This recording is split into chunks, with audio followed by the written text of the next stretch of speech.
pinitira mo sa cake, ako ba yung mali dahil ginajudge ko yung kadate ko based sa appearance kaysa sa personality? Let's ask Tomasians what they think.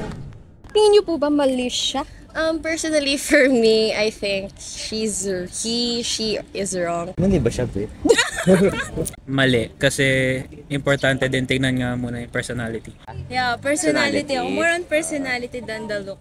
For me, mali siya. I'd say no. Kasi I also live on the value of don't judge a book by its cover talaga. Tingin niyo siya ba yung mali or hindi?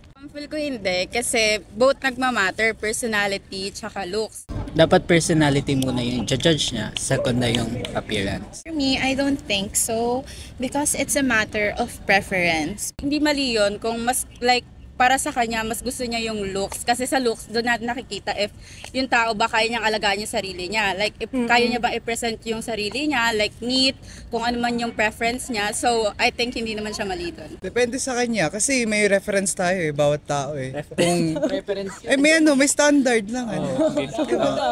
May standard naman tayo. Kasi kung mabuti kang tao, talagang personality titignan mo. Pero kung hindi naman, depende sa kanya kung anong tao siya, kung anong klaseng tao siya.